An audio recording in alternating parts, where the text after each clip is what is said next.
welcome back to the show. My guest today is Joe Hayes. Joe served 4 years in the U.S. Marine Corps, and he is the host of the Day of Battle podcast himself. And we will get into all of that as the show goes on. Joe, welcome to the show, man.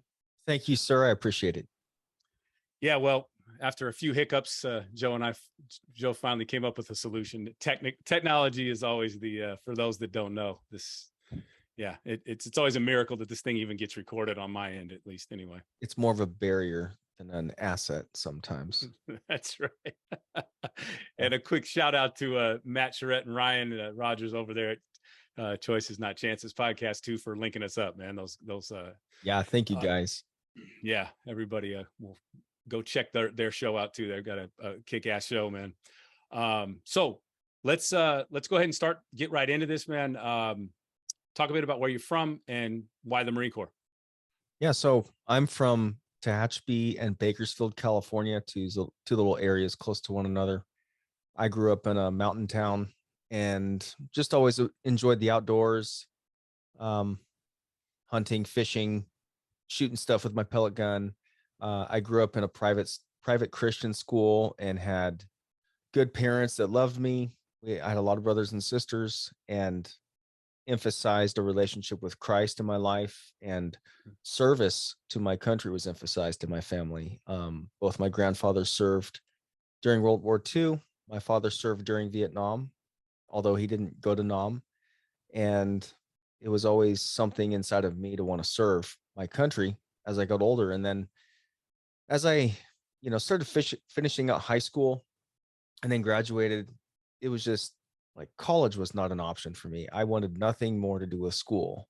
And so the military sounded fun. I was actually going to go in the Army. I wanted to be a Ranger, and some things within like Army political movements turned my mind away from it. And I chose the United States Marine Corps, and I wanted to be an infantryman. I wanted to be a ground pounder. Mm-hmm. That was all that was in my heart, was to just be out there in the bush somewhere with an M16. And, it just sounded so much fun. Just that motivating drive within me, just wanted to be carrying a gun and looking for bad guys. Gotcha.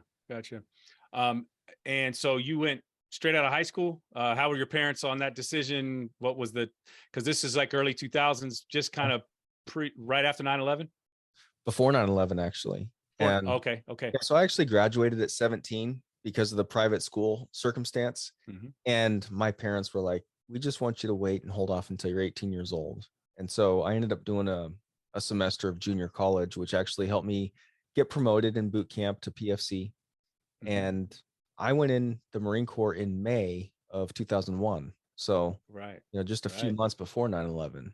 Right before. Yeah, everything changed.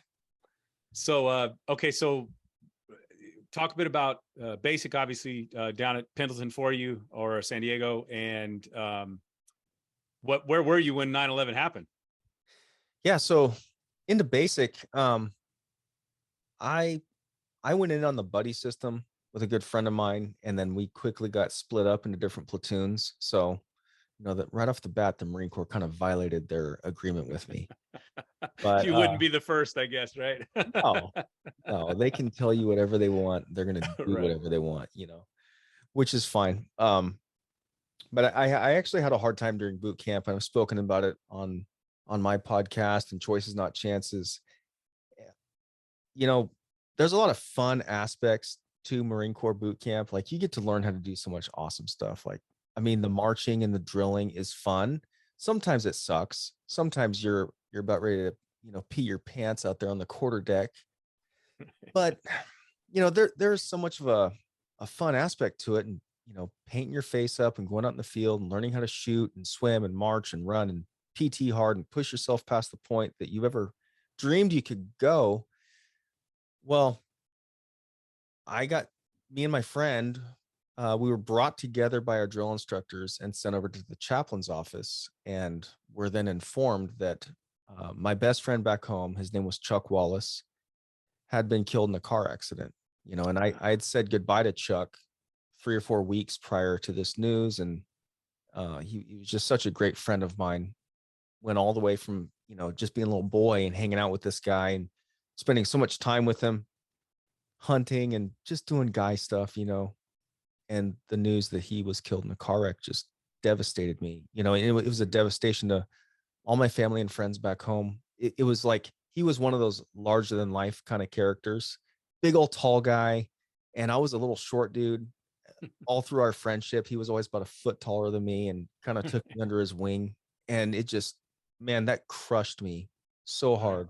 Of course. So they ended up moving me to my friend's platoon. And the platoon that I left didn't like that. They thought I was being disloyal and treasonous or something. And I ended up catching a lot of garbage over that from that platoon. And I didn't think that was right. Like, that's not how you treat a guy. That's not leadership. That's not camaraderie.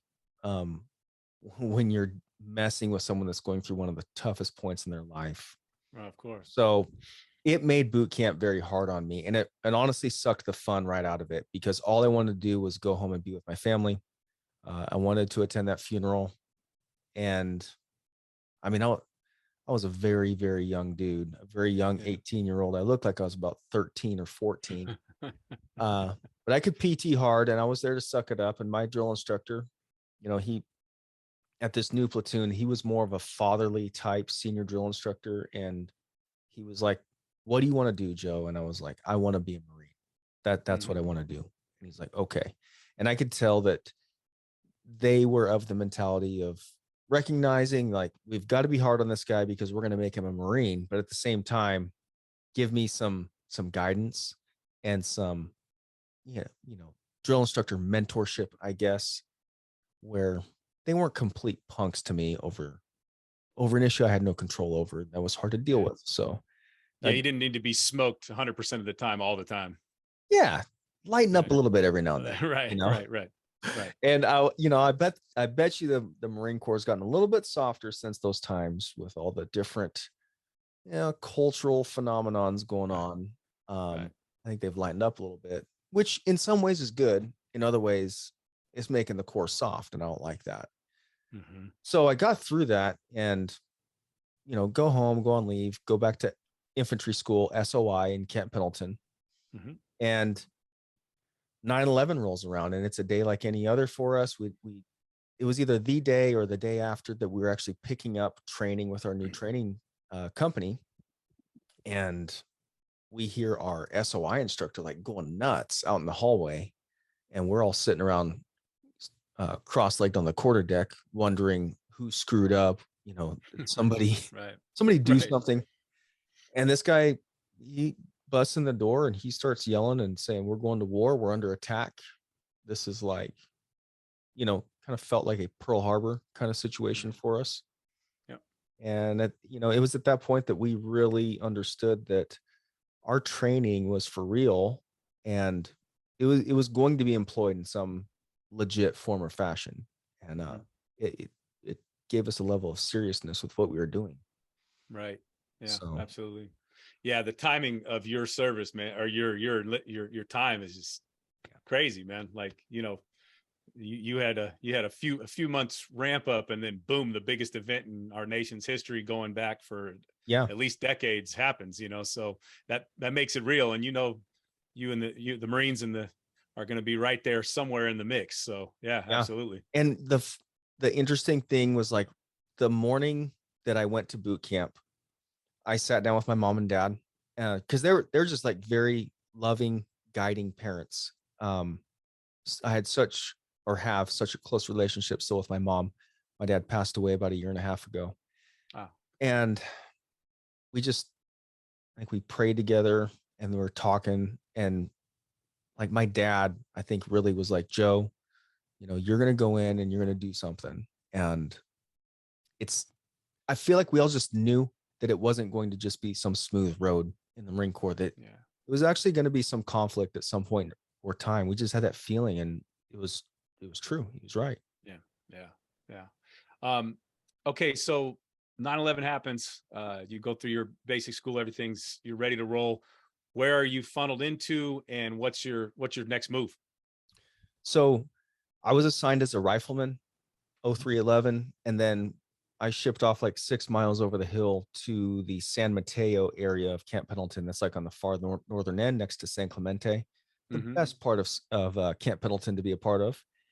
And because you don't want to go to Oceanside, like San Clemente, Orange County, that's where it's at. And I was assigned to the 2nd Battalion, 4th Marines with the 5th Marine Regiment. And the 5th Marines is the most highly decorated regiment out of the entire Marine Corps, and just has a very rich history going back to Bella Wood, Blancmont, the World War I time frame. And they've just been in every single conflict since then. You guys, the Magnificent Bastards. That's right, the Magnificent Bastards. That's right. And yeah, we wear that on our sleeve. I mean, we just that name just resonates like hardcore with us. Definitely. And so we got into a deal there where 2-4 was a quick reaction force for basically the western portion of the U.S. in this post 9/11 timeframe, and we constantly had our sea bags and our packs ready to go, packed up, and we were able to be on a C-130 or something in 4 to 6 hours. Oh wow. Ready to go off to Oakland or San Francisco, wherever the next terrorist attack was going to be. It was just like this giant time of unknown. And so we were just I don't mean for sorry like urban stuff, Yeah, sorry to cut you. No, I cut you off there. I apologize. I'm putting myself. I just assume that everybody remembers that time, but I'm around people that don't remember that time, because I just remember how I was in Sacramento at the time, and I just remember and I was in San Francisco and LA, and I just remember how uncertain it was at the time, because I know that came out later that the original plot involved LA and Seattle, I think it was as well. And so, that you telling me that now as a QRF for domestic, you kind of, to today's ears, you kind of go, what do you mean by that? But at that time, we just didn't know, so you guys would have. And I mean, we were like really in our heads, like thinking like what this next thing is going to look like, like maybe it's biological, nuclear, something like that. And you're just ready to like deal with like tons of civil unrest and mass casualty events and stuff. So yeah, that's what we were focused on. The actual like going to war stuff, I mean, there was like little rumors floating around, but I don't remember of any news of people going anywhere. Now I know 2nd Marine Division was engaged in things and going places. Afghanistan was kicking off in 2002, but like we didn't have the internet. Internet on your phones wasn't a thing. Like I had a cell phone that was a little tiny, like you had to click the button 9 times to type out a letter. And so like we didn't have this network effect. The Lance Corporal Underground at that point in time was only word of mouth, and that's it. So news didn't travel fast. We didn't know what was going to be going on. Possible to tell a kid that today and haven't even remotely understand what you're talking about. But I remember that, yeah, you're right. I had a pager at the time, I think, you know what I mean? Or whatever, it's so crazy, like how information is getting out there now. Like I'm talking to guys, like one guy in particular that's active duty U.S. Marine Corps. And, he's sending me stuff like on Instagram or whatever, news things that are going on. And it's so crazy that now our forces, like our rank and file young Marines, they are seeing things that are happening globally, like in almost real time. And they're thinking about it, like now they're seeing something on Instagram or Twitter or Snapchat, and they're taking that information with them into their next training environment. And I think, I mean, honestly, it's good because the guys that are paying attention to what's going on, their heads are clicked in where they probably need to be for understanding the global conflicts in our face, essentially. Whereas back when I was serving, we didn't have that at all. It was a newspaper. So major developments. Yeah, absolutely. So that kind of QRF phase of your time, how long did that last until obviously 2003 Iraq starts, that whole thing starts to kick up? Yeah, so we did that for, I would say, probably 4 to 6 months. And then we ended up deploying over to Okinawa with the 31st MEU in, gosh, I want to say June of 2002. So I'd Okay. been in the unit for like 8 or 9 months, maybe not even that long, maybe like 6 months. And go over to Okinawa, and then we hopped on a little LPD or LHD kind of boat that hauls the Marines around. I was in an Amtrak company, so we had those, Mhm. those tracked vehicles that are amphibious. Yeah. You get in the well deck of a ship, you splash off, you go hit the banks somewhere. And that's what we did. And had a fairly decent time out there. Got to see a lot of stuff. Like we went to Darwin, Australia. Oh, wow. We went to South Korea. We trained with the Korean Marines, and that was a really cool thing. Like my platoon traded places with a Korean platoon, so we went on their ship for a day or maybe 2 or 3, and then the Korean platoon went to our berthing area. So we're like trading sleeping zones and everything. Just a really How, different cultural experience, yeah, I was going to say, man, talk, first of all, talk a little bit about that, your impressions of Okinawa, and then obviously Australia, Korea, and then that specifically, I've never heard of anybody have that experience. So talk a little bit about being on a Korean ship, man. Yeah. Okay. So it was an awesome experience. Those dudes are really friendly. I think they really respect us as Marines, and they are ROK, Republic of Korea Marines. Mm-hmm. They've obviously taken that from us. Mm-hmm. Um, they were very respectful of us, like trading any kind of piece of gear with them, like it was a really big deal to them and us. There was a mutual Mm-hmm. respect there. Yeah. I remember like going in their chow hall, and first thing in the morning, and their sergeant major of their unit is in there, and he's like wanting to serve us chow and eat with us Wow. and encouraging us like, hey, go get some more kimchi, and Mm-hmm. Mm-hmm. we're just trying out these new things that were like very fascinating to us. And just to see like the high ranking level leader like go down to the young junior Marine level and show that interest was cool. Yeah. um, they Yeah. put on a little training demonstration for us because those guys are great at Taekwondo, and Yeah. they're doing stuff where they're showing us all their Taekwondo moves, and like having a dude stand up, like sit on another guy's shoulders and put an apple on his head, and then another guy like jumps up and kicks the apple off of his head, and you're like, wow, those dudes can throw a kick. Yeah. Yeah. Um, so yeah, just highly respected those guys. Had a good time floating around the other areas. The most notable thing to me was seeing Iwo Jima, and Mm. we ended up getting extended in our stay of Okinawa, the Okinawa region, with this MEU, um, because Iraq had begun, and Mm. the rest of the Fifth Marine Regiment went over there. So there was no one to come to Okinawa to relieve our position. So they just held us there, put us on a boat again, said, go do it, do everything you did, do it again. And the rest of the Fifth Marines went to war, much to our dismay. And Right. Of so course. one of the cool things we got to do though was hit Iwo Jima. We did an amphibious landing on the beach there. I mean, Wow.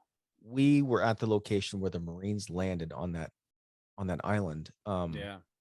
And collect that black sand. I took some sand home, went to the top of Mount Suribachi.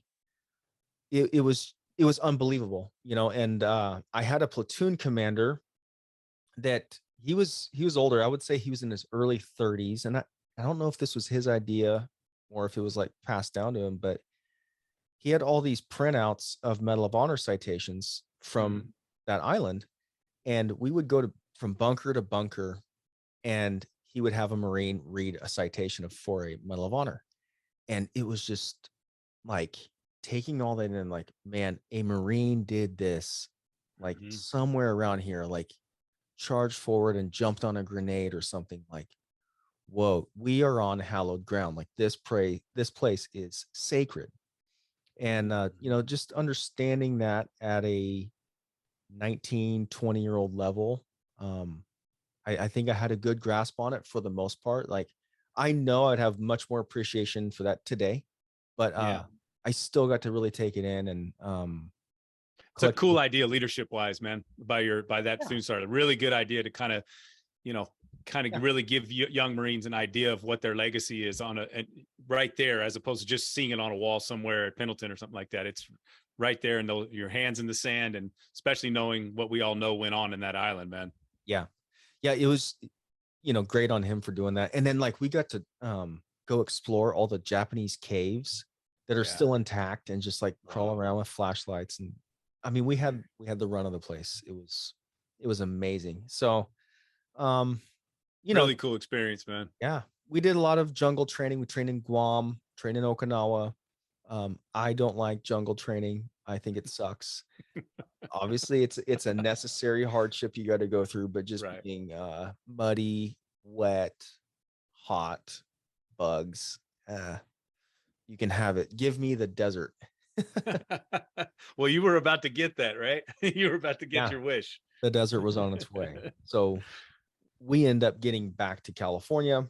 I am in a relationship with my now wife, Candace, and our relationship is really blooming. And we get news that we're going to go off to Iraq. And at this point in time, the Saddam statues have been toppled. It's pretty much over and done with, and we got none of it. It was like we ended up calling ourselves No War 24, and we were just really disgusted that this whole war had happened. I mean, think about it. You go in the Marine Corps infantry because you want to go to war. That's right. Your entire regiment goes and you get stationed in Okinawa for an extra 5.5 months. Like, no, this isn't the way it was supposed to go. This is not what I signed up for. So we're pretty disgruntled. But we get told, you guys are going to go over there. You're going to a place called Ramadi. And we had no clue what Ramadi was. Ramadi had no reputation in the Marine Corps or in America at the time. Right. That's right. And like the reports that we were getting casualty wise was that the Army was there. They were taking light casualties. Not that guys weren't getting killed. They were, but generally it was a very low rate at that point in time. And so we weren't we weren't tripping about it. It was like, we're getting ready for mostly like police sort of law enforcement operations. So, what we were preparing for was like being hit by a 4 to 6 man terror cell. And the intel that we were receiving was that it's going to be 4 to 6 guys. They're going to hit you and then they're going to withdraw. They're going to take off. So we were not anticipating prolonged engagements. We were concerned about IEDs. Like that was a brand new thing for us. I mean, IEDs were real in Vietnam. They were just called booby traps. But it had not been a method of attack for decades for the Marines. So we were just hearing about these things called IEDs and learning what they looked like and what they're made out of and what they could do to you. So we're getting ready for that. And then we ended up getting, what we call a boot drop, like a bunch of brand new junior Marines, guys fresh out of boot camp and SOI.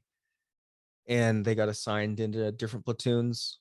And we ended up shooting over to Kuwait and getting ready for our push into Iraq. And so so that's where you leave off. So at this time, how's your family feel about this? Because obviously, if I remember right, at that time, it hadn't really started to, it was starting to cook off a little bit. But I think, that Sunni Triangle area, Fallujah, Ramadi, whatever, the 4 contractors up on the bridge and all that, which is kind of when I really became aware of, holy crap, some things are going on in this area of Iraq, right? So, because obviously, Ramadi you were about to go into the buzzsaw. So that's right. Your parents, how was your family dealing with this? Your news going over to Iraq? What was your mindset at that time? My mindset was, I was excited. I really wanted to go. My family was, I don't want to say they were excited about it. Like my dad probably was excited for me, because my dad was a warrior, but there wasn't like a major fear, anxiety level to it because it just wasn't like a real kinetic thing at the time. That's right. And the thing with the contractors over in Fallujah, that had not happened yet. Right. So Right. it actually happened like while I was there. Okay. And so we ended up going over there, trucking up into Ramadi, and hey, this is telling me that this interview is going to end in 10 minutes. So Yep. Yep. okay. Yep. So if it Edit cuts, that it'll out. cut. Yeah, that's fine. That's fine. So if it cuts, it'll just cut, and then you can send me another link. Is that how? Yeah. Is that cool? Yeah, All right, that's awesome. fine. Yep. So we end up going up into Ramadi. We relieve this army unit in place, and we began hitting the streets like on foot. And we're just, you know, we are wanting to go find the enemy. Like that was our goal. Find these guys sitting in these IEDs. There was occasional mortar rounds being lobbed into our base. And we were at a location called the Combat Outpost, which is kind of in the heart of Ramadi. It's starting to get a little bit rural, but it's still very urban. And you know, we're just basically going on patrol, trying to meet up with different sheikhs and leaders in the area, and provide some stability and security for them. You know, the mission at the time was to win the hearts and minds of the people, and so we're trying to be friendly, trying to do all these things that you want to do in order to establish democracy and voting and all those important things. And then things started to change. So like one of my, I would say the biggest line in the sand for us was we sent out a patrol from another platoon in Humvees, and there was an explosion that went off around them, and 3 of these Marines took shrapnel. So one Marine took shrapnel in his leg. He was okay, but I mean, all 3 of these guys were medevaced. Another one took shrapnel in his eye. He ended up losing his eye and a portion of his brain. He's okay, but you know, wow, major issue. And then the third one, a good friend of mine, last name McPherson, he took shrapnel to his lower jaw, and it ripped his lower jaw off of his face. And you know, his Marines ended up finding his chin and everything and putting it inside of an MRE sleeve and sending it on with him. That Marine's had, I don't know, 50 or more surgeries now. Doesn't live too far away from me here in Oklahoma. And, you know, that was just such an impactful event, obviously for those Marines and what they are going through for the rest of their lives. But then for all of us, it was just like a light switch went off, and we go, okay, this is for real. They're playing for keeps. They mean to put us in a body bag or disfigure us for the rest of our lives. This is freaking serious. That was just like a major mentality change for all of us. And it was scary, you know, like when you would go out on patrol. I remember after that, when I would go out on patrol, I would start kind of like flinching as I was walking by like a trash pile or something, you know, like maybe there's an IED in that, and just kind of almost like getting ready for an explosion. Or if you're in the back of a vehicle and you're riding, you know, tucking that Kevlar underneath your private parts, because you don't want those to get blown off. And just like, okay, I hope everything's tucked tight enough so that if I drive over something, at least I don't lose that, you know? Yeah. Yep. So yeah, things were just getting more serious. And then there was the event where the 4 contractors in Fallujah were burned and hung from the Fallujah Bridge. And that set off the rallying point for the insurgency in Al Anbar province in the Sunni Triangle, which became known as the Triangle of Death. Right. I'm a team leader at this point in time. I'm a corporal. I'm 21 years old, and I've got 3 Marines in my fire team. I have Jimmy Gentili, which is my best friend in the Marine Corps. He's my saw gunner, fully automatic machine gun. I've got Derek Halal, a 24-year-old man from Indianapolis. He's my point man in my fire team. And then I've got Pete Flom, who's I think he's 20 at the time, and Pete and Derek were both real tall guys. I'm pushing like 5'8" or something at the time, and these two guys are just giants, and they're funny. Okay, these are the funniest people you've ever met. We used to call Pete and Derek Starsky and Hutch. They're just they just did goofball stuff, that everybody laughed at, and so much of there was just so much like lightheartedness that came into the situation because those guys were around, and I had both of them in my team, and I think it was kind of hard to manage because I'm trying to be hardcore and everything, but I got this funny show going on all the time. But they're best friends, and then me and Jimmy are best friends. And we really like Pete and Derek, and there are junior Marines, but I think we really all developed a good bond, and we were there to fight and win that war. Like that was in our heart. It wasn't our job. It was our heart to go out there, find the bad guys, take them out, and protect America. We loved America. So this is all going on with these contractors, and things are getting a little bit more serious. And then April 6, 2004, we received information that there was going to be hundreds of armed men storming the government center in Ramadi. And Ramadi is a key area. It is it's the most loyal location for Saddam loyalists.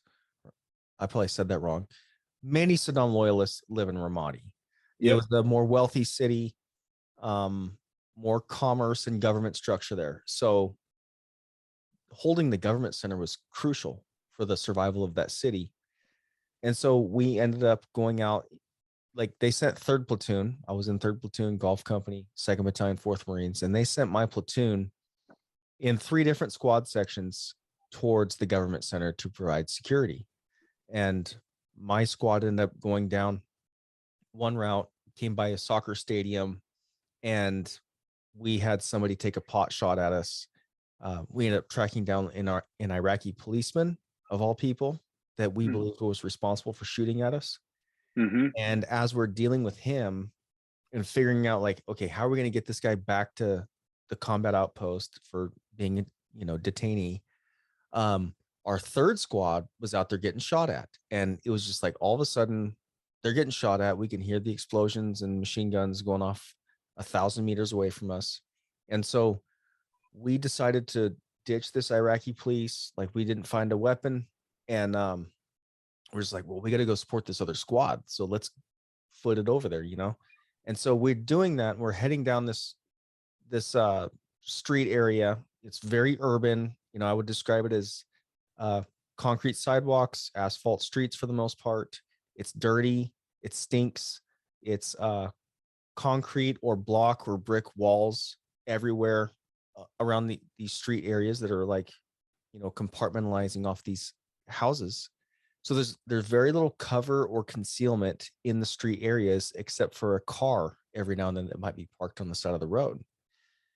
And as we are making our way to go assist this 3rd squad, we turn down a roadway that is just deserted, and we're, almost in like a little bit of a trot to get to our buddies.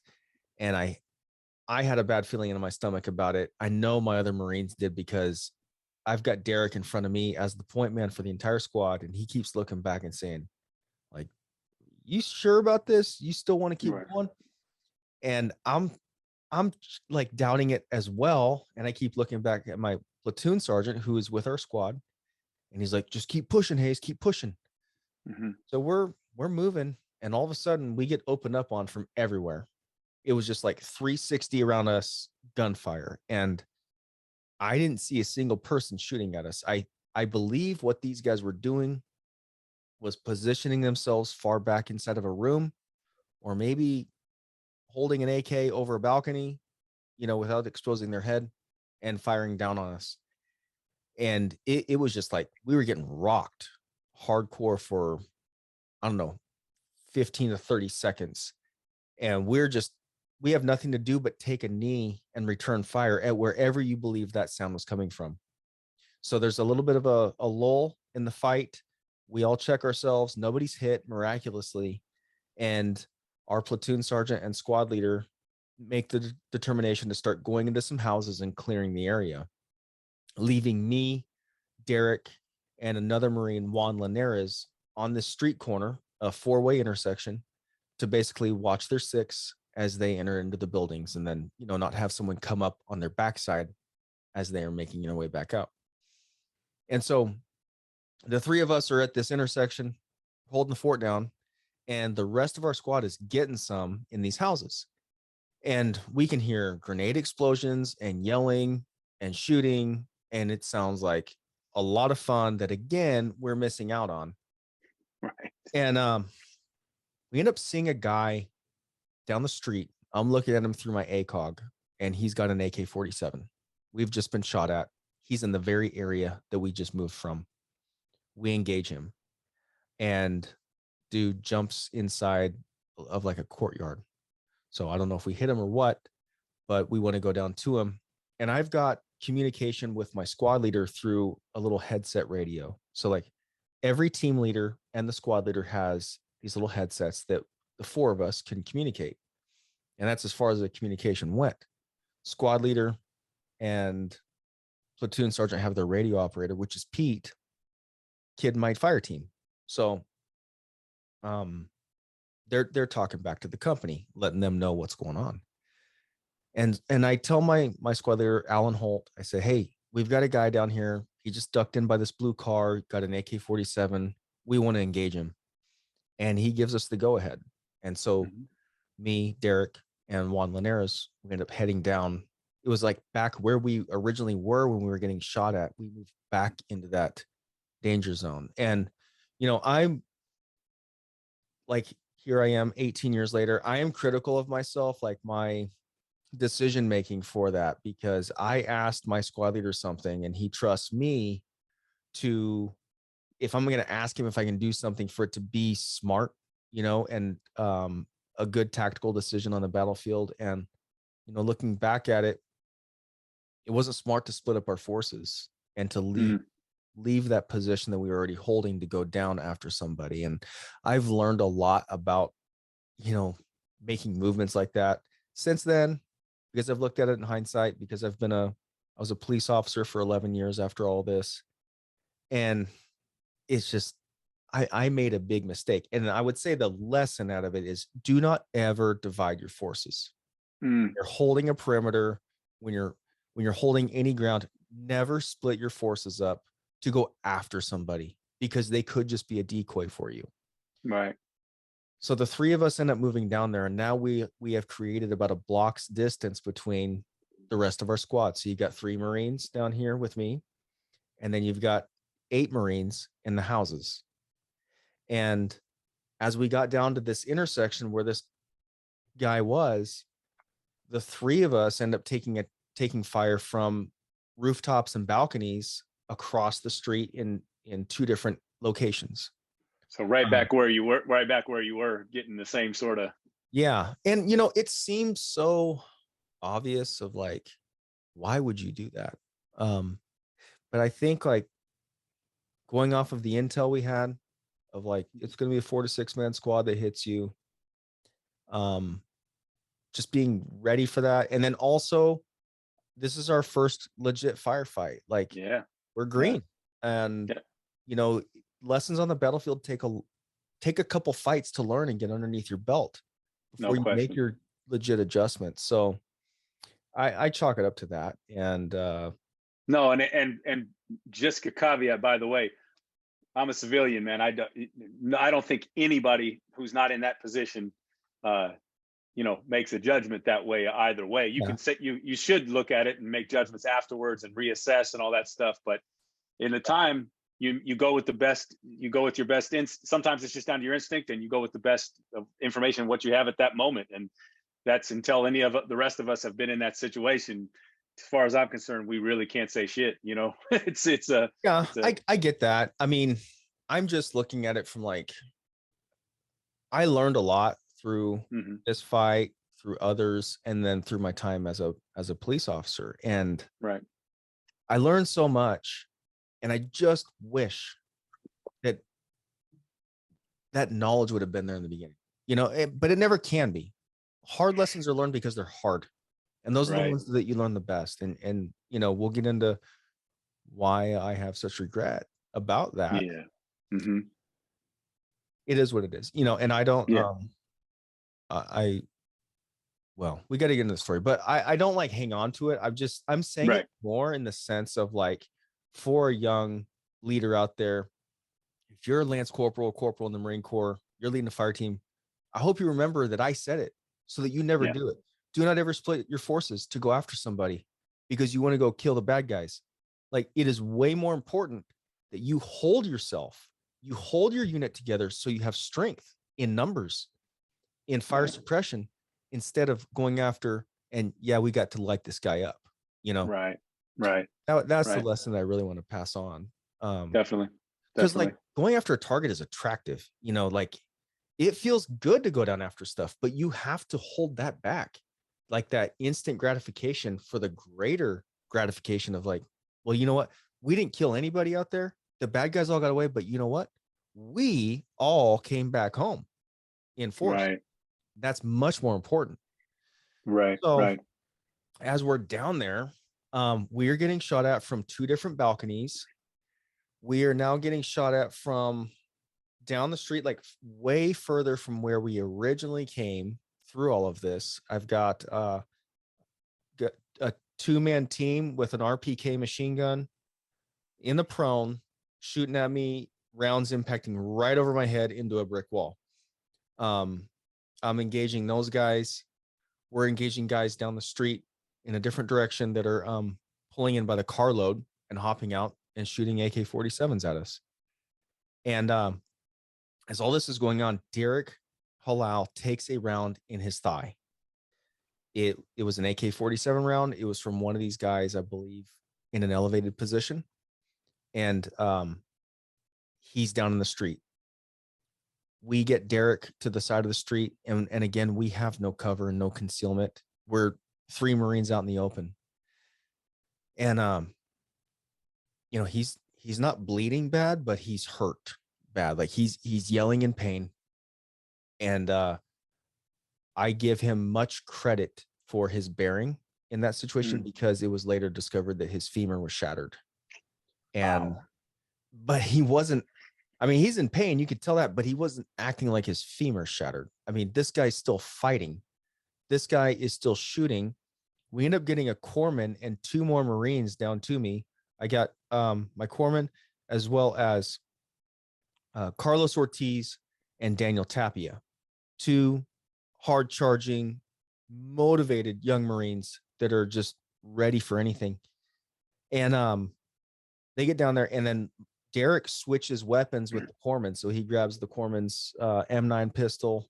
Corpsman takes the M16. Corpsman's trying to patch up Derek's leg as best as he can without pulling his pants down in this sidewalk area. It's just not a great location for wound dressing. Right. We got nothing Right. to hide behind. And so we're still like playing pop up with these 2 guys on the balcony. And, I would say like it just wasn't like the movies made combat out to be, because I know we're good shots. All of us, we're all good marksmen, and we're not seeing the impact of our rounds. Like we're not seeing somebody's head like flap off in the breeze or something. And that was a little, I know that was demoralizing for all of us. It was like, you feel like you're shooting and you're just not getting impact. You're not making a difference with your bullets. And they could be. And I've had situations where I have seen my rounds impact and somebody keeps going. And it's because it's a 55 grain bullet. It just doesn't have that knockdown power unless you're getting Right. a headshot or something legit center mass. So it's frustrating. We continue shooting. I make a determination that I've got to shoot an RPG at one of these cars, or not an RPG, an AT4 at one of these cars about 150, 200 yards down the road. Good luck hitting it at that far, but I didn't have another option because these guys are just using it as a bullet sponge for us. Right. So I have Tapia and Linares are moving Derek back. They're doing a 2-man supported like buddy system carry on Derek and limping him further back down the road in order to get away from the back blast that this AT4 shot is going to create. As they're doing that, one of these guys from an elevated position pops up with an AK-47 and lets out a burst. Mhm. And during that time, Derek was hit in the head. So he's already shattered femur, being supported by 2 Marines, and then he gets shot in the head through his helmet. It was a fatal wound. He goes down. We all hit the deck at that point in time, and we're just in the prone, shooting at whatever we can shoot at. Like a few, I don't know, 15, 20 minutes before this, Derek had told me, "Don't let me die out here, Corporal Hayes." I like corrected him on that, and I was like, pretty much dressed him up for questioning what I was doing out there. And lo and behold, sure enough, he was killed out there. And I take that with me to this day. Like, I understand that it was not me in charge out there. It was God's plan that unfolded that day, not Joe Hayes's plan. And I don't get to control combat, but at the same time, like, that has always been a hard one for me to live with, because like, he specifically told me, like, don't let me die out here. And he died out there. So the situation is getting worse, like, for everybody that wants to hurry up and get into combat, like talking to young guys in the Marine Corps, like, everybody wants to go to war. They want to go fight the Russians. They want to go fight the Chinese. They want to go fight Al Qaeda, Taliban, ISIS, whatever. I understand that, because I've been there, done that. As far as that desire, when you meet the enemy, it's fun. When you meet the enemy and the enemy kills you or one of yours, it's not fun anymore. And you want nothing more than to get out of there and get away from the gunfire. Like, there's kind of this machoism around going, we're the ones that run towards gunfire while everybody else runs away. And yeah, that's cool. That's hardcore and everything. There are people that run to gunfire because they're excited about it, because they don't understand what it's going to do to them. And then there's those that run to it out of the courage within their heart, knowing what it's going to do to them, understanding it is going to result in a loss of life for someone on our side of this deal. And it's just very sobering. And, I never expected to lose a Marine in combat. To me, it was like, that stuff happened in Vietnam, right. Like, that's not going to happen to me. I'm not going to lose a Marine. Like, we're all coming home. We're going to smoke these dudes out here. If they ever want to try, they can't touch the Marine Corps. And we all found out that we're vulnerable and we're human, and all we are is flesh and blood. Right. So we're down there in the prone. We're not going anywhere. Like, medevacing Derek is out of the options right now. He's a 6'5" Marine. We're under a lot of gunfire. We're not moving at all. Next thing I know, me and my buddy Ortiz were side by side. There's a grenade explosion up at the street corner. I would say 30 meters in front of us. And we're like, oh shoot, they got grenades. Didn't know that, And then the next thing we know, there's one bumping its way down towards us. Hand grenade lands an estimated 10 to 15 feet away from us. And all we can do is put our heads down. I end up putting my left hand over Carlos's face, because I just felt like he is going to get it much worse than I am. And just out of like a I got to help you out. However I can help you out, buddy. Just threw my hand over. That thing goes off, rocks both of us hardcore. And I remember just pushing myself up off the deck, seeing blood over my left hand, and being so dazed and stunned from that, that I actually just stood up right there where I'd been prone. I stand up, I make myself a beautiful target for the enemy, and start walking back towards this like little alley T intersection, kind of behind where we had been firing from. And thank God the enemy had not had the presence of mind to come up around that corner and follow that grenade through with gunfire, because if they had done that, I know they would have got me, as well as several other Marines, no doubt. That, like hitting somebody with a hand grenade, it just, aside from the shrapnel, the concussion alone just destroys you. Right.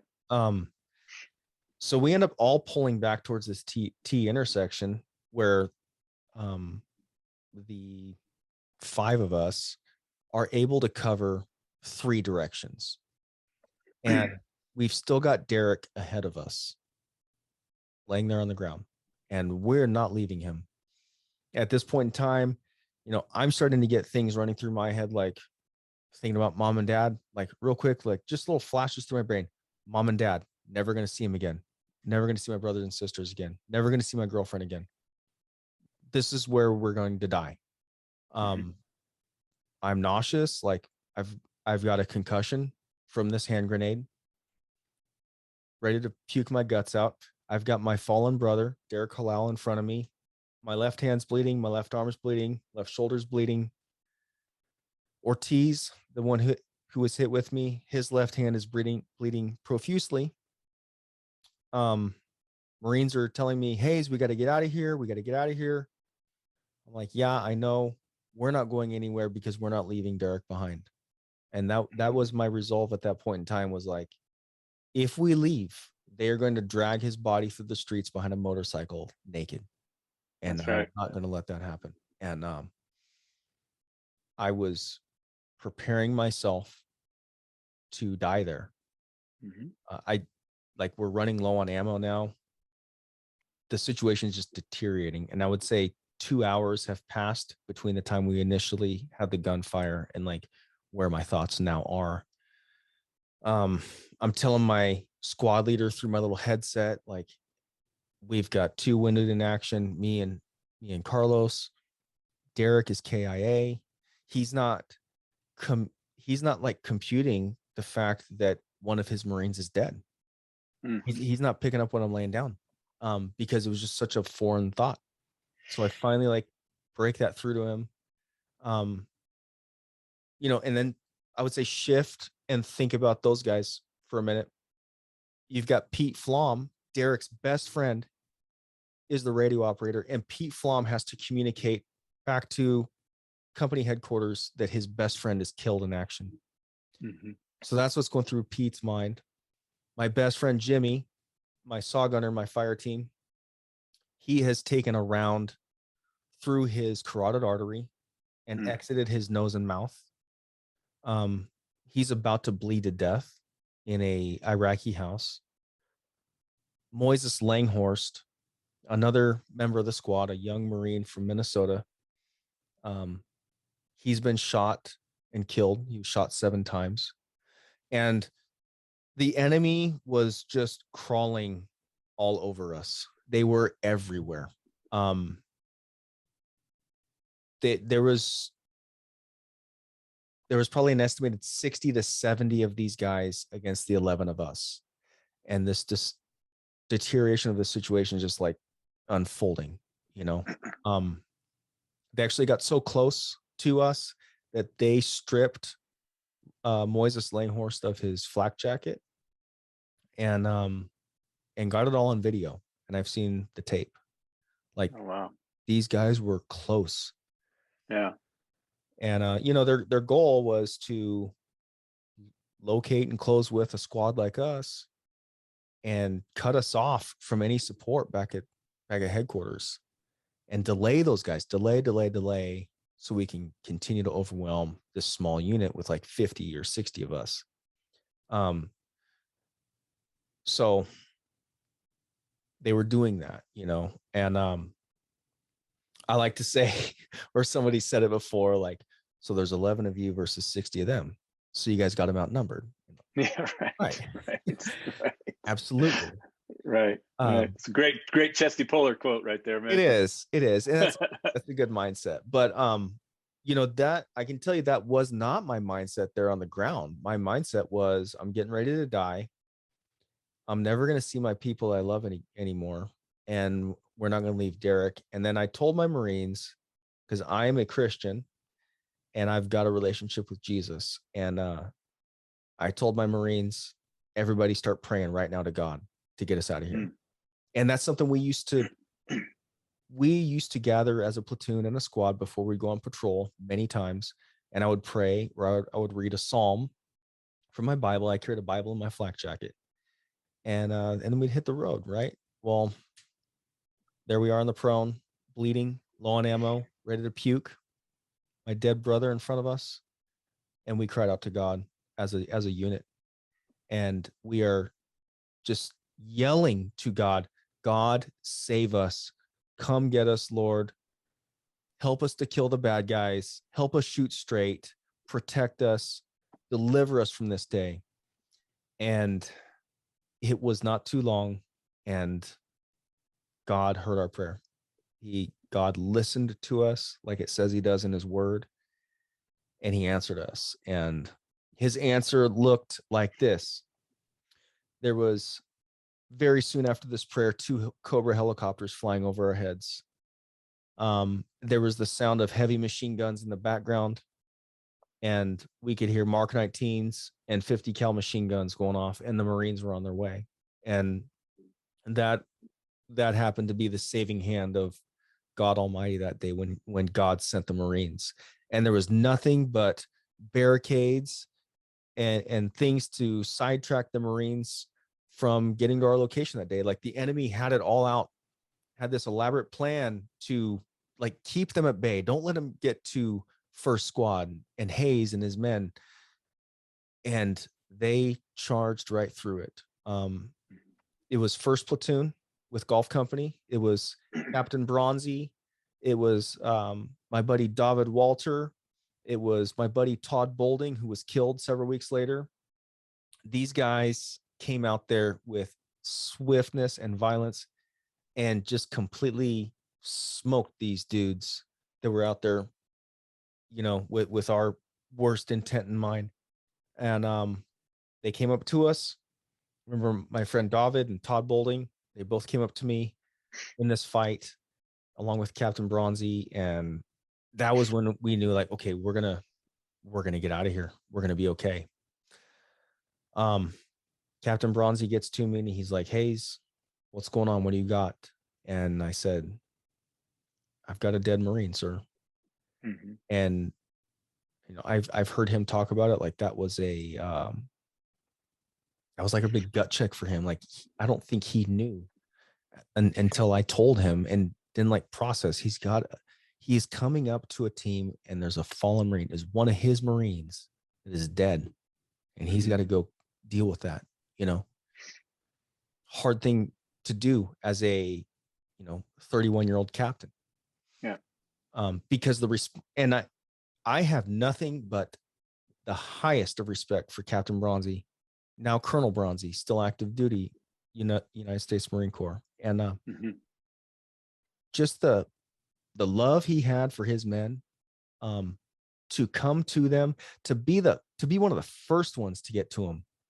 You know, he wasn't in the back like he could be, like many commanders on the ground would be, way in the back or still at the CP. He was in the front. Mm-hmm. He and I ended up going down this street and together grabbing a hold of Derek and bringing him back. I said goodbye to him as he's getting put inside of a container, and said a little prayer over him. But like, man, the devotion the Colonel Bronzy had to his men was second to none. And just that man's decisive action and his courage saved many lives that day.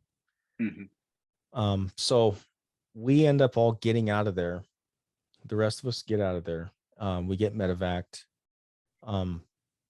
stop off in Fallujah, Germany, Bethesda, back to Camp Pendleton, and get back and see my family. And like, it was just the weirdest thing in the world to be in this insane gunfight one day, and then the next day be with my family, going to In-N-Out Burger. Yeah. What was the time frame between Captain Bronzy picking you up and back in Pendleton? It's about 1 week.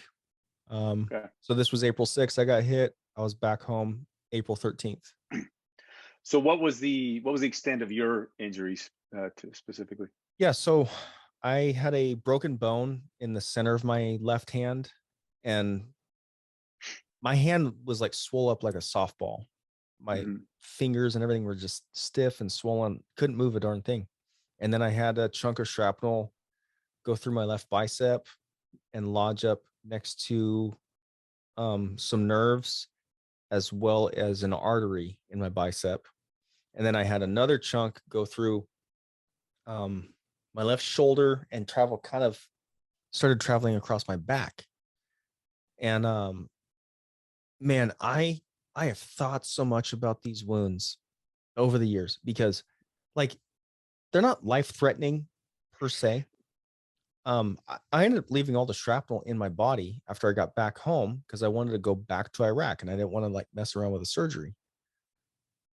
Well, but I've understood that this one that went through my arm, if it would have clipped that artery inside my arm that high up, I would have bled out right there in the street. Or if this one that hit my shoulder, if it had gone a few inches lower and entered my armpit, which was like, my arm was up, so my armpit's exposed. If that would have entered my armpit, I'd had a chunk of shrapnel in my heart. Yeah. So I've just looked at how God protected me through the little tiny details of like where the shrapnel went in my body. It's amazing what God did for me there. And I know a lot of people listening right now, they could be like, well, sounds like God did a lot for you guys because you lost 2 Marines out there. And here's how I reason that. We're all going to die someday. Every single one of us are going to die. Whether you die at 24, 14, or 84. In the grand scheme of things, it's not that significant, because we're all going to die. And God has all of our days numbered, and God has chosen to allow bad things to happen to good people. And he has made a way for us to reach him. I just about spilled my soda here. No worries. So yes, God does allow bad things. And in the midst of tragedy, God can still and does still protect who he chooses to protect. And, understanding why me and not him, or why him and not me, that's too far above me. I don't know. I'll never know until I finally talk to God about it face to face. But, those are just some of the things that I've thought about and had to deal with since this time in my life. We lost 2 Marines in our squad. Echo Company lost 10 Marines that day. Wow. So we 2-4 lost 12 Marines on April 6th and 7th. And that's just devastating for a unit of our size. Any loss of life is significant loss of life, but losing 12 Marines is a big freaking deal. Yeah. So what 2-4 ends up doing is they go out on April 6th, 7th, 8th, 9th, 10th, and they are just handing it to the enemy. It was like freaking game on with those guys. And although the enemy got 12 Marines, we got several hundred of them. They were annihilated by us. By the end of that like little 4 or 5 day period, the Marines were out there on loudspeakers, on Humvees, begging the enemy to come back out and fight. and there were no takers. Like, they were rolling through the streets, playing Metallica on loudspeakers, and talking crap to the enemy and asking him, come fight me again, freaking bring it. And the enemy was not up to the task. So that was the mentality that we were taking to everything. I'm now back home recovering. I've processed what's going on, what had happened, like dealing with losing one of the men in my fire team. And, I want to interject also into that, like, the comfort that I had through all of it, because several days before this horrible firefight happened, I had a conversation with Derek while we were out on an ambush patrol. And it was like 2 a.m. Derek and I are side by side in the prone position, and we're just like chit chatting back and forth. And I was asking him about his faith, and he was talking to me about my faith. And Derek told me that at a young age, he had placed his faith in Jesus as his savior, and he had entrusted Jesus to forgive his sins and wipe away all of his sins. And he even cited to me Ephesians 2:8 and 9, for by grace are you saved through faith, and that not of yourselves, it is a gift of God, not by works, so that no man can boast. And Derek was like verbally telling me, like, man, I know it's not what I do, it's what Christ did for me that wipes away my sins. And I place my faith in him. And when I die, I know that I'll be with him in heaven. And on that April 6th, when I saw him killed in action, that conversation meant so much to me that we'd had, because I knew where his soul was. I knew as soon as that round took his life that he was in the presence of the King. And man, like, that's the coolest thing. Just as sad as it is, as hard as it always has been for me to accept the responsibility of what happened to him while knowing that I'm not in control. Just to know that I'm going to see my friend again in heaven, and that he's exactly where he was supposed to be. Like, God ordained that, and that's one thing I talk about a lot with my listeners on my podcast, Day of Battle podcast, is I talk through the hard losses in life. And I know like losing Derek has impacted my life so much. I lost my dad a year and a half ago to cancer. My dad's life was cut short. He was 72, he's in great physical condition, and all of a sudden he's got cancer, and like 8 months later he's dead. And how do you make sense out of all that? Like, the only way to make sense out of it is to understand that God's plan is intact, and he knows, and nothing takes God by surprise. And he's chosen to allow the bad things to happen, but his ultimate plan is good. His plan is that we be reunited with him, and that we live with him forever in eternity in paradise. Where there is no more sickness, there is no more suffering, there's no more bullets and hand grenades and cancer. Like, those things are gone in heaven. And I think that I've just talked about that kind of stuff a lot through my podcast, and that it resonates a lot with people, because people are hurting out there. Like, there's so many people that are just like, the worst thing has happened in their life. Whatever that tragedy is, when it's a tragedy, it's always the worst thing. Right. Like, you can never imagine anything worse. And so I speak to that kind of stuff a lot, and it's been good for me. And it's just kind of a direction that God's taken me, where I feel like I'm able to be empathetic with people, because I've had a tough time, especially like lately. The biggest thing is losing my dad, because my dad was my best friend.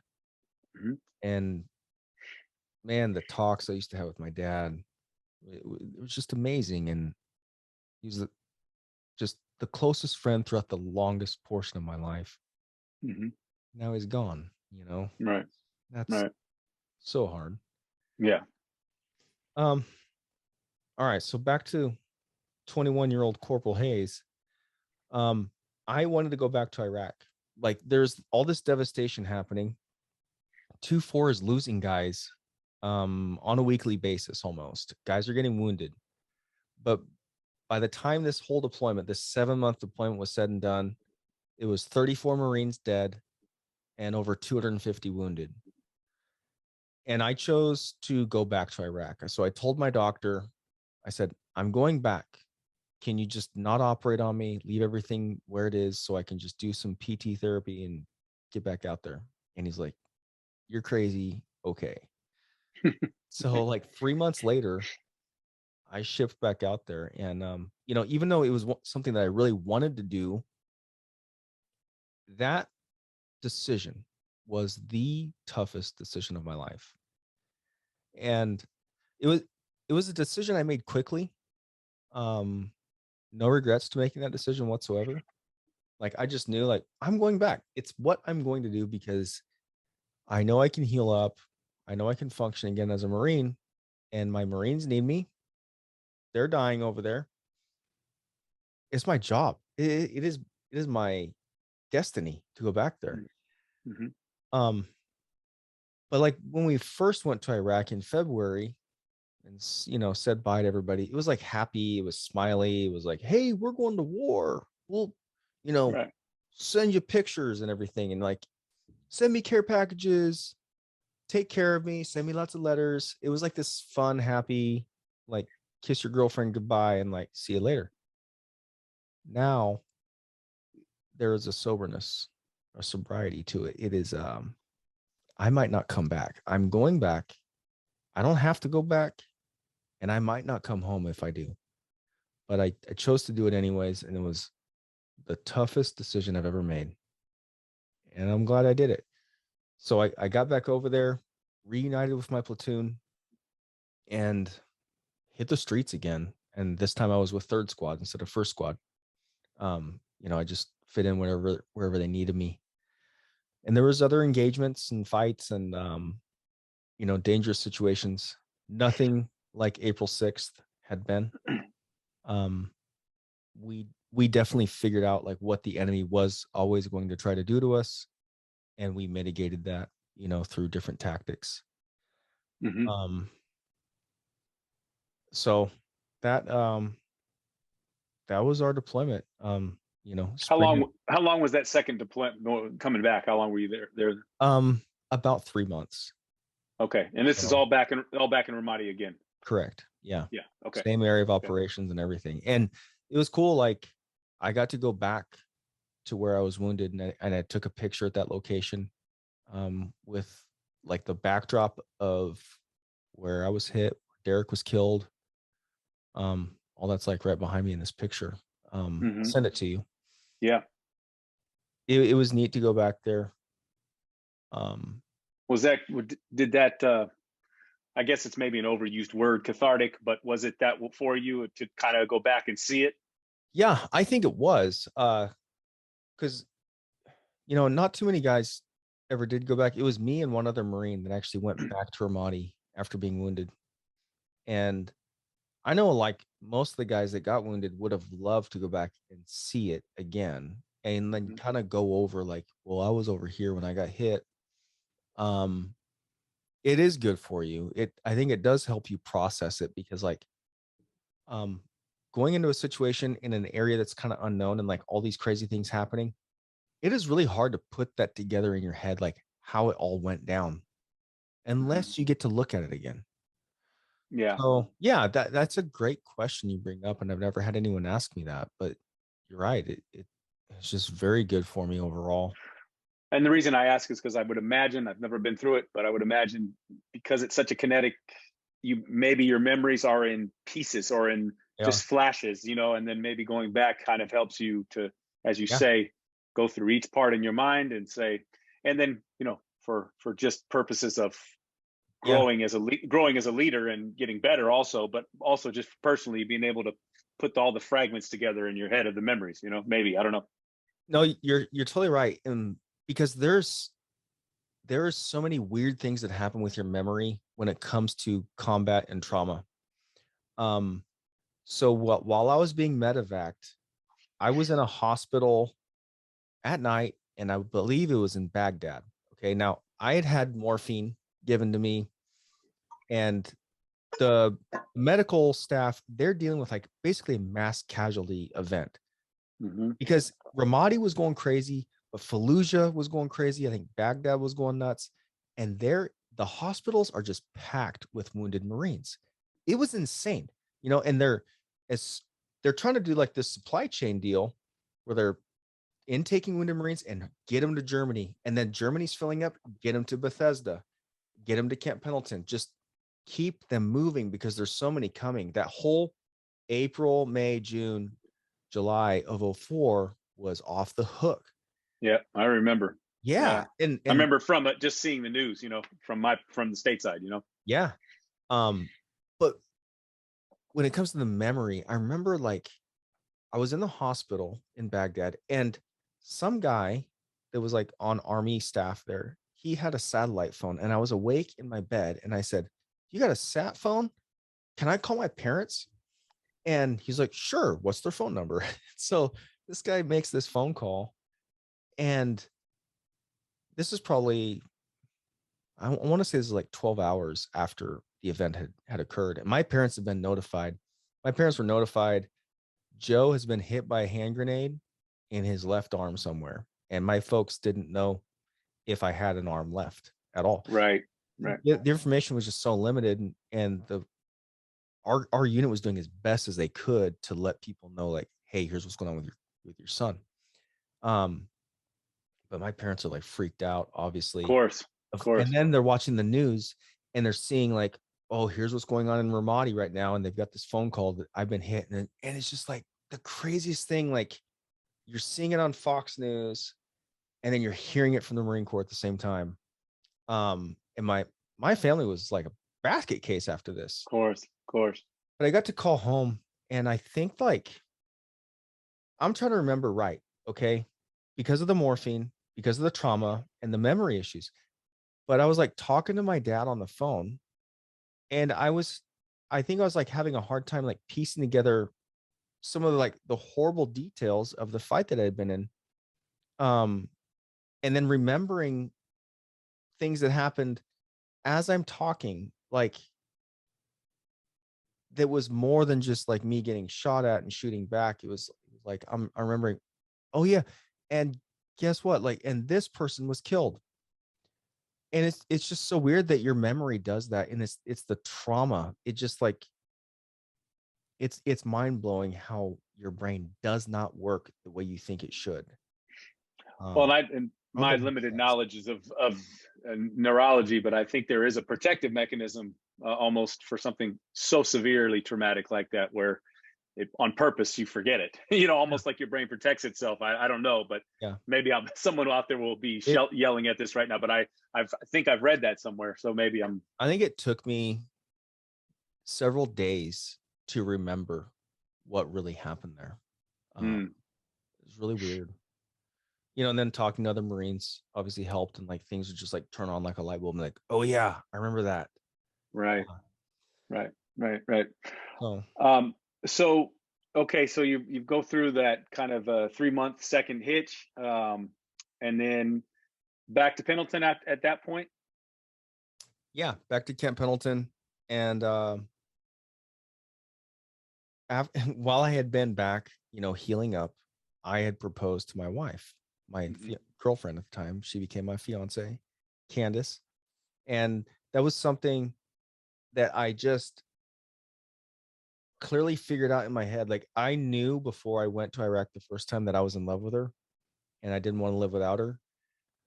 But when I got wounded, it was like, well, hurry up and get married already. Like, just do it, So I came back home and quickly talked to her dad. And then he, of course, could not deny a wounded Marine the hand of his daughter. It's a little blackmail. I'm sure he probably gave you some guff after that. Well, it was funny. He's gonna laugh when he hears this episode, but he'd always been hard on me because, and for good reason. Like, he didn't want some guy just like running off with his daughter. He's a protective father, and so he's kind of like a punk to me. But after I got wounded, like the punkness wore off really quickly. And he's like, yeah, Joe, you can marry my daughter, of course. Like he realized what I was all about. And Yeah. that Yeah. meant a lot to him, as it Right. should. Right. So yeah, I got married in December of '04 and had a surgery, got all my shrapnel taken out like right after I got married. And actually they left a chunk in my arm because it was so close to these nerves. They didn't want to disturb it. Went on with that for about 14 or 15 years and then had it taken out a few years ago just because it caused me so much issues with my arm. So yeah, and I chose to get out of the Marine Corps. Like there was a big part of me that wanted to stay in, and I kind of had my eyes on the drill field to go be a drill instructor, but I knew that would ultimately wreck my marriage. Mm. It's easy for me to get too far into things, to just go like all the way. And I was like, man, if I do that, she won't stick around. I'll run her off or something. I'll be too much of a drill instructor to my wife. So I chose to get out and ended up doing some youth pastoring for a while, did construction for a while, and then found the need for some more excitement and adrenaline in my life. And I chose the profession of law enforcement. And I Right. became a police officer. It was interesting, fun, worthwhile. Sometimes a Well, headache. over. Well, I can imagine. I know my brother, so I know that. Yeah, But just over a decade in that profession, correct. Yeah. and to the extent that you feel comfortable talking about it, you mentioned, your career in law enforcement Mhm. leading back to some lessons that you first started thinking about as a leader and as a Marine in Iraq. Um, what did the law enforcement field teach you, for lack of a better word? Like, did it teach you to become a better leader? Did it broaden out your experience as a human being, as a man, husband, father? What are some reflections on your part of that profession? Um, Good questions there. I mean, I think I really developed a lot in my leadership capabilities as a cop. I ended up working narcotics and gangs and went out there to really do good for the community, keep keep the bad guys at bay and everything. And so I got to lead a lot. I was very active. I was very involved in what was going on in the city, like within the criminal elements. Like I stayed very clicked into what was up and really enjoyed like being a force for good amongst all that. Um, so leadership was for the most part a good thing. I mean, of course I made my mistakes and everything, but I really came to the table in dealing with confrontation from really a Marine Corps background, obviously, like I had to. Um, and I took things seriously as I should. And I think that it was good that I did because I had some very, very violent confrontations out there Mhm. that I was able to walk away from and come home from. Um, they, you know, not to my credit, my training and my experience are mine, but Yeah. God showed me several key times as a police officer that he was in control of my life and that he was the one who protected me, not myself. Hmm. Because I had several occasions where I should not have come home. I should have been killed. And Hmm. God showed me that it wasn't by my skill and my strength and my initiative that I got out of that. Instead, it was him putting his Hmm. hand down on me again, just like he did in Ramadi, and him directing the battle. And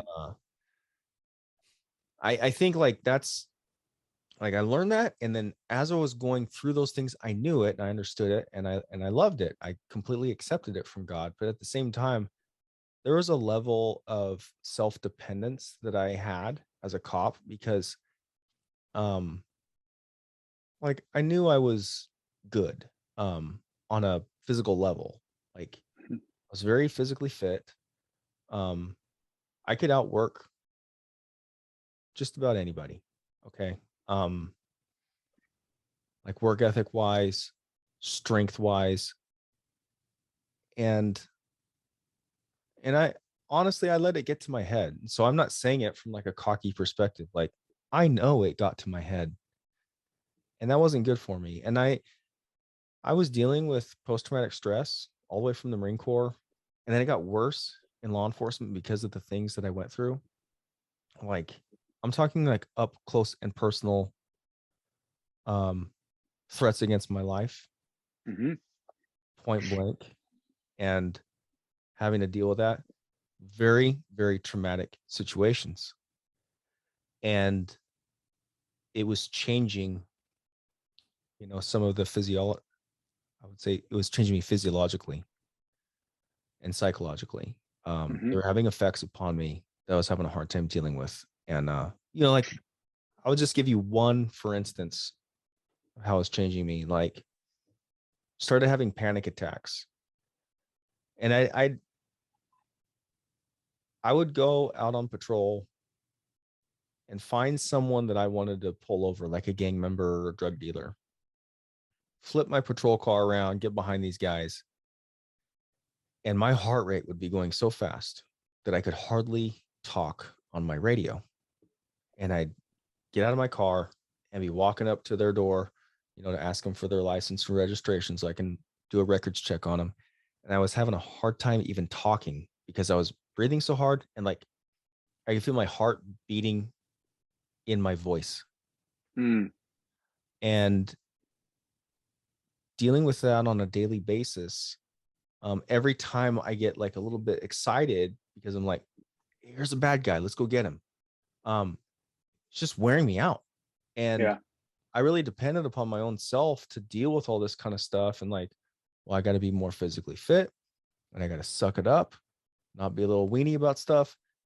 And it was just this self-dependence. Like I trusted in the Lord to protect me and everything, but I really took a lot upon myself. And that's honestly like when God got a hold of me in a deeper way and showed me like, Joe, you're not all that. You are not as strong as you think you are. You're actually weak. And God offered, well, first before he offered to be all my strength and everything, he showed me that I don't have strength. And I ended up having a couple surgeries on my shoulder from tearing it up in fights with bad guys. Screwed up some other parts of my body. The PTSD stuff was going through the roof, and I was just like in like breakdown mode, honestly, and it's very hard to deal with. And it was just like God showing me, like, Joe, you don't have control over everything, just like you didn't have control in Ramadi, and I took care of you. You don't have control right now in this police thing that you're doing. I've got it. And so God had to basically, like a good shepherd does, he breaks that little lamb's leg that wants to keep wandering off and depend on himself to go out there and find his food, eat his grass. That shepherd breaks that leg and then carries that lamb around on his neck for a couple Mm. weeks.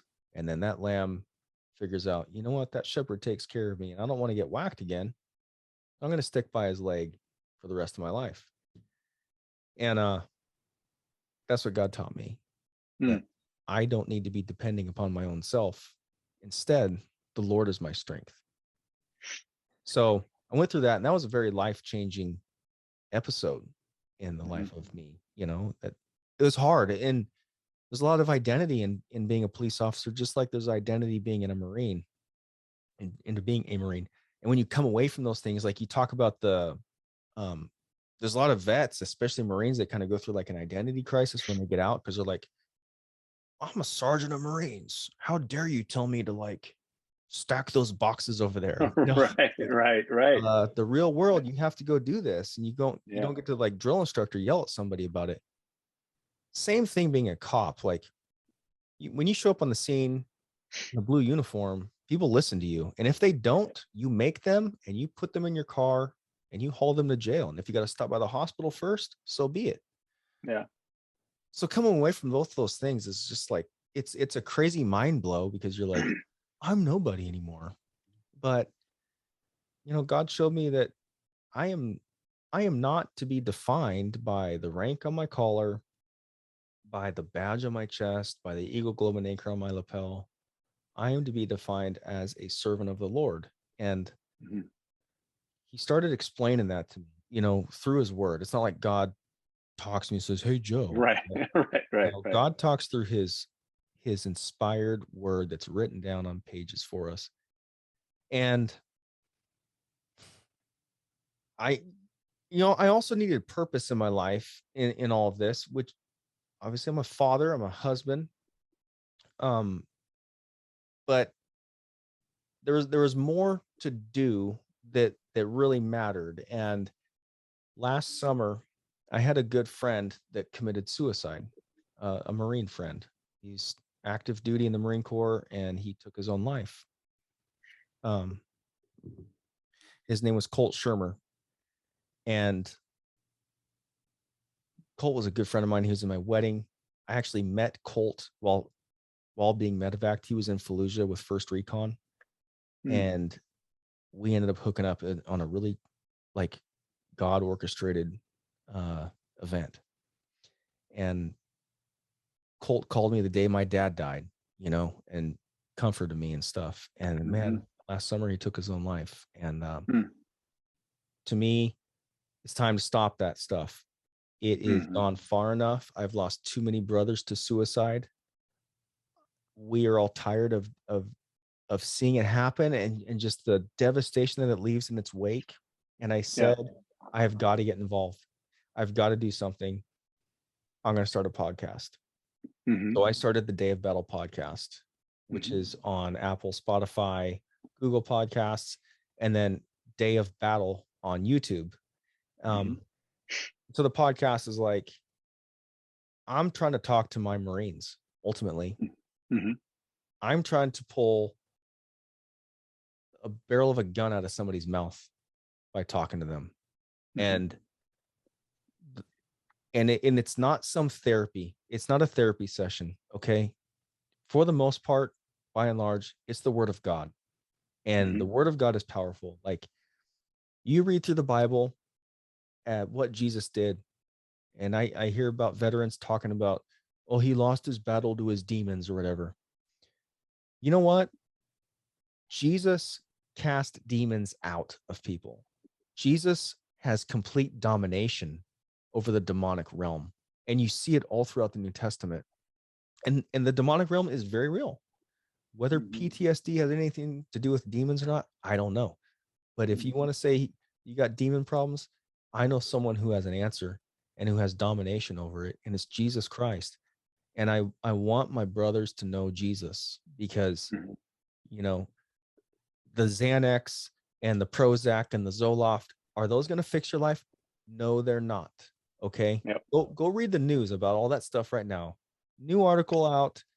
Those things are pretty much a freaking scam. Okay, Talk about putting gasoline on a fire, man. exactly. And further, like, out of all the suicide calls I've been to as a cop, most of them are on psych meds when they commit suicide. Like, Yeah. I want Yeah. nothing to do with psych meds. People need Jesus. Jesus can heal you.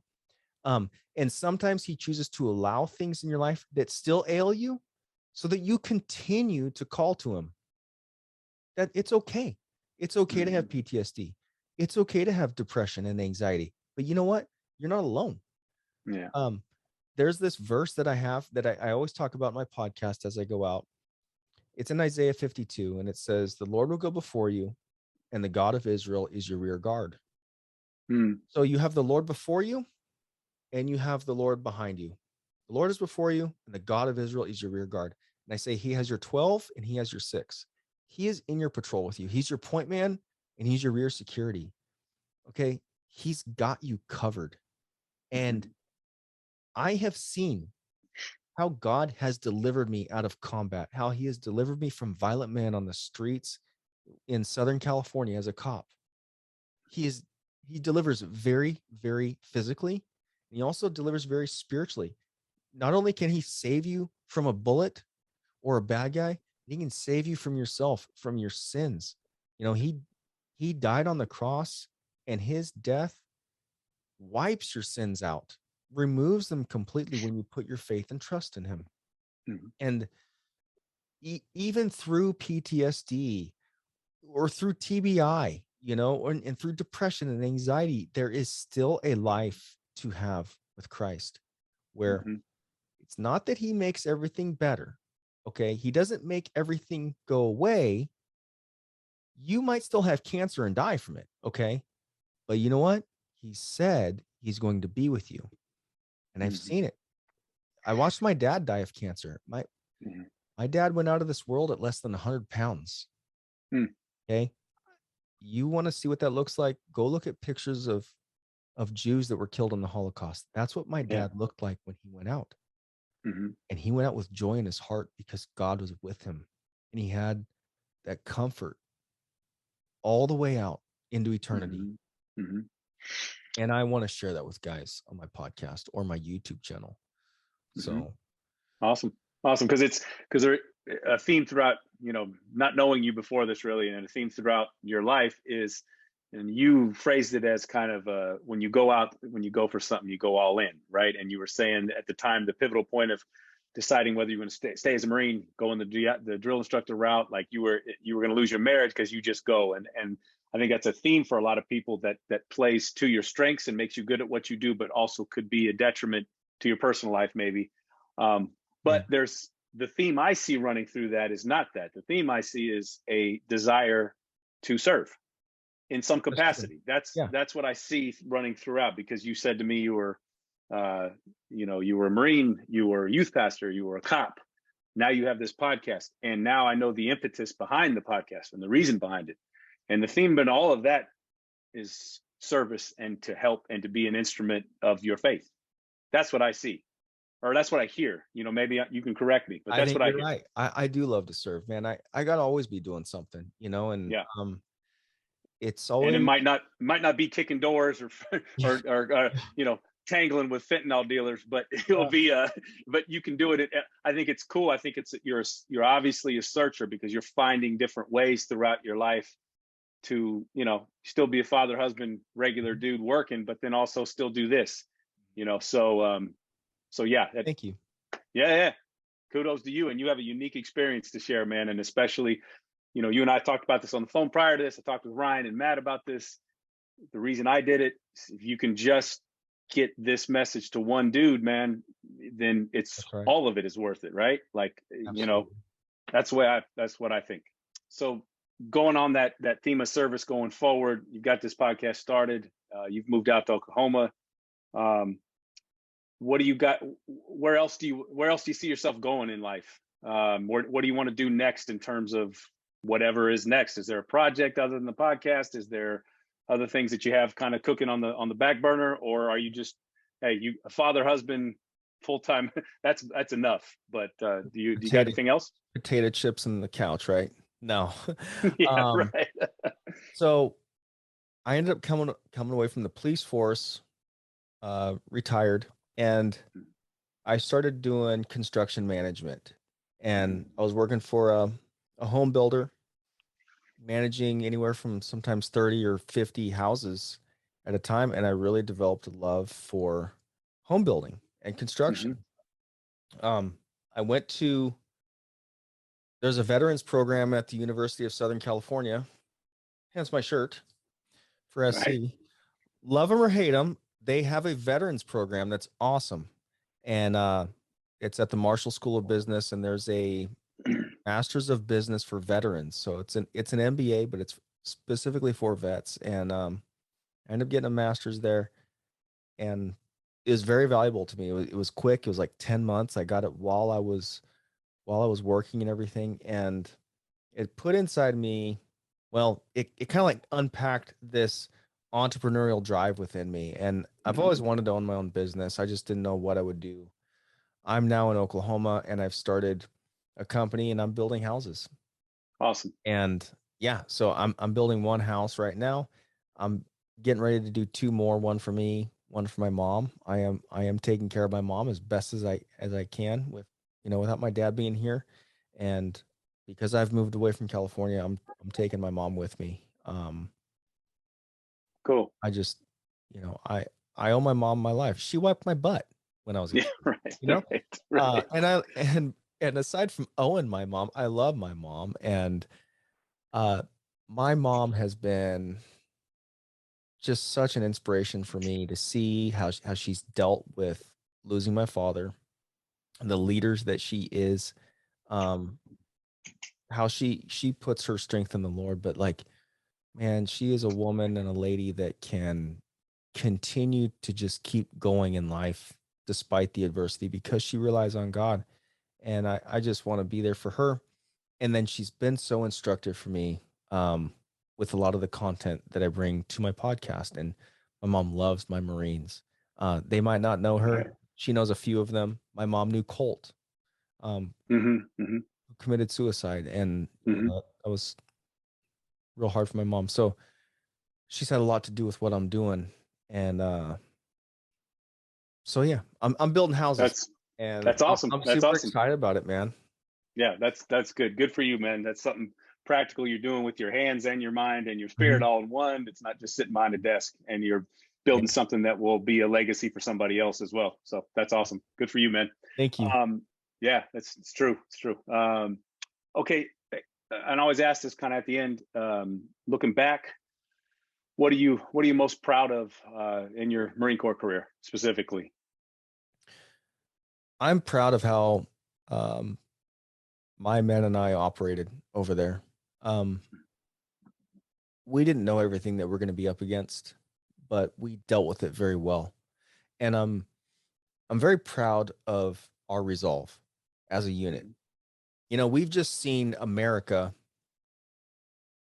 tuck their tail between their legs and run like scared dogs out of Afghanistan.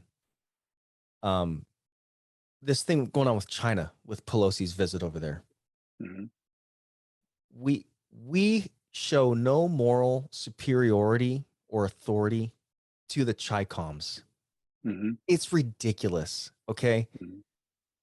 And just to see our military leaders and how much they lack in any type of actual leadership, when it comes to saying what needs to be said about something, and you'll see where I'm going with this. Like, nobody had a problem talking smack about President Trump.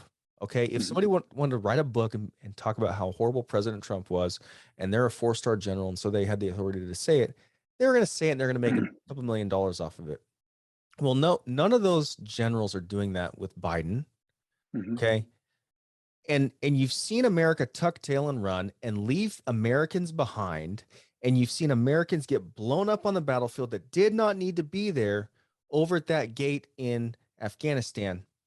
And then all the sacrifice and blood that we left over there, the body bags that came home with American lives inside of them, and we left it and we ditched it.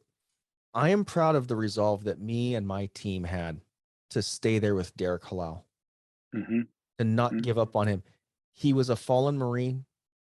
His spirit was no longer in his corpse, but we were not going to leave him because of honor and courage and Mm-hmm. commitment. I mean, as cliche as that sounds, that is who we were.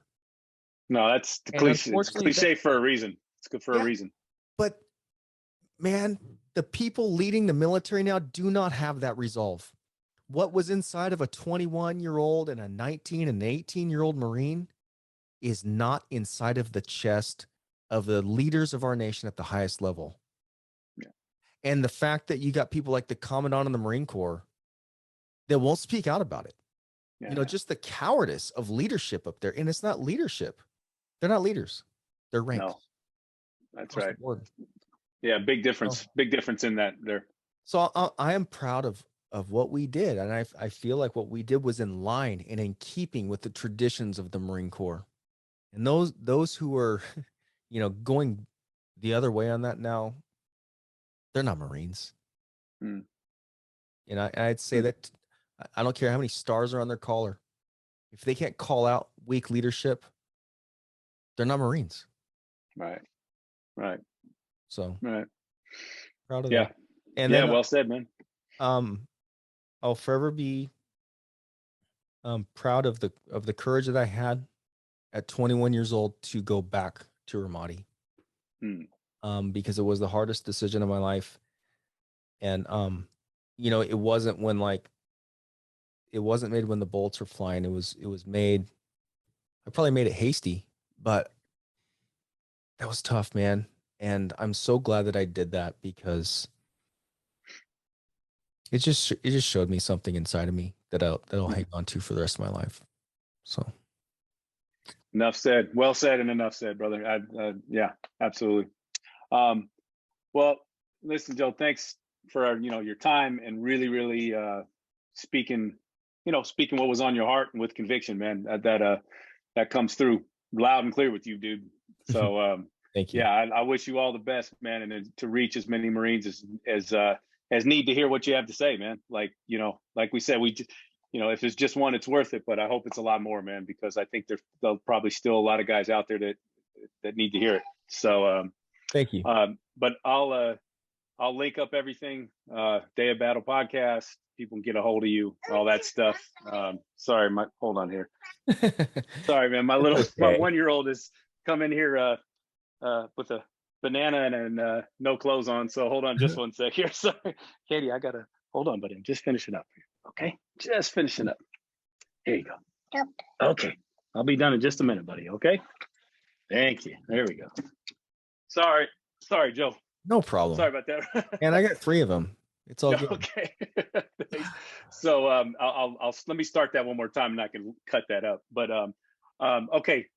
Day of Battle podcast, available on platforms, YouTube, Google, as you mentioned before. I'll link all that up. Okay. I want to send one more thank you to Matt and Ryan with the Choice Not Chance for linking us up, man, because I really think it's a good conversation, and I'm really as many soldiers, period, whatever branch they serve, need to hear what you have to say, man. So let's those guys are doing incredible work at Choices Not Chances podcast. For sure.